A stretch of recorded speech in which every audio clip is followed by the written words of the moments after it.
All right, let's take a look through the international papers. Alison Sargent is back. Alison, good to see you again.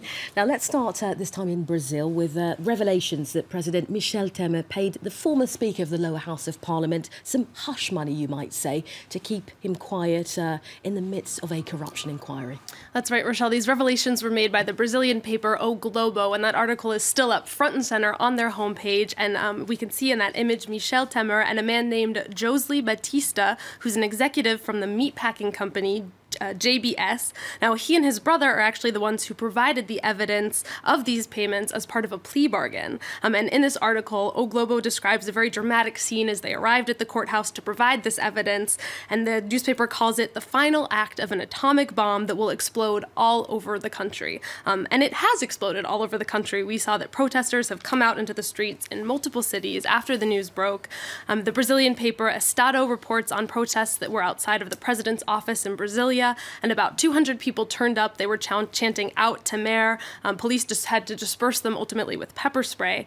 Now, Temer's office has denied all of these allegations, and this news did break in the evening local time. Most of Brazil is probably asleep right now, so there's not a lot of analysis yet. We'll have to keep an eye out for it in the coming days.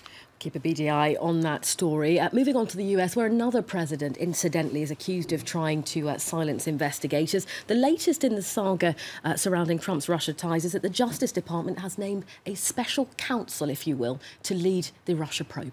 That's right. This is the former FBI Director Robert Mueller. The Democrats have finally gotten their wish. This is something they've been calling for quite a long time, and left-wing American newspapers are really celebrating today. So we can see Robert Mueller pictured there at the, in the editorial from Donald Trump's favorite nemesis, the New York Times. They call Mueller the special counsel America needs. He's well-respected. He has 12 years of experience, and he served under both Bush and Obama.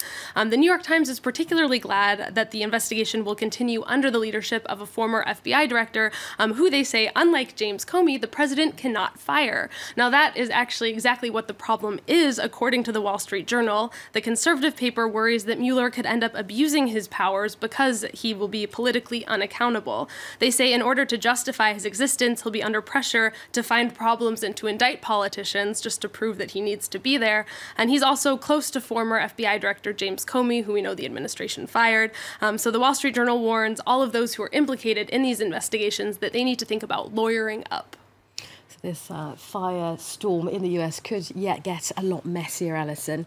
All right, well, let's stay with the story of Trump's Russia ties. There's an article in the Washington Post that's making waves. A Republican leader suggested that Donald Trump was actually being paid by the Russian president, Vladimir Putin.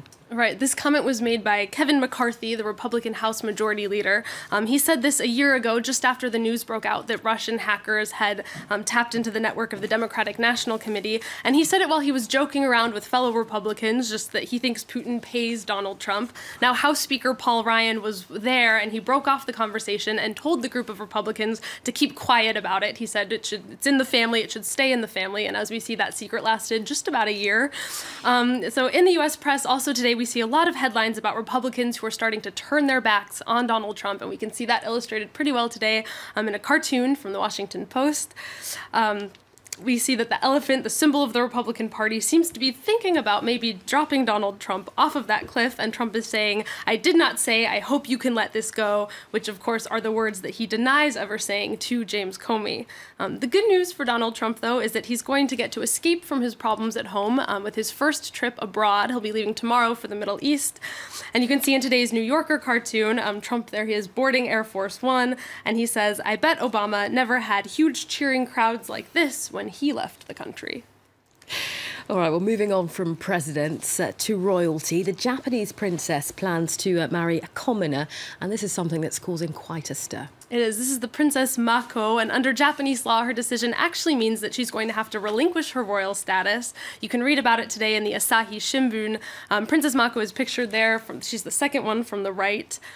And her marriage is reigniting a debate in Japan, not only over whether or not royalty should lose their status if they marry commoners, but also over whether or not women should be able to create imperial family branches. Because as the laws are right now, it's Mako's brother who is the only one who can carry on the royal line. And as you can see in that photo, he's the one right next to her, he's only 10 years old, so it will be quite a while before we know whether or not he's going to have any kids. All right, in other royalty news, the Dutch king has also made waves by admitting he held a part-time job.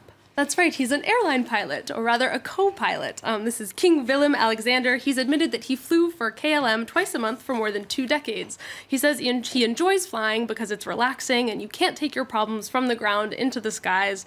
And he says he's rarely recognized by passengers, especially since cockpit doors now stay closed. So just a little reminder, I guess, next time you fly to check the cockpit, you might get to meet a king. You may indeed. It's quite a cool part-time job to have for the Dutch king. Alison Sargent, thank you very much for the press review.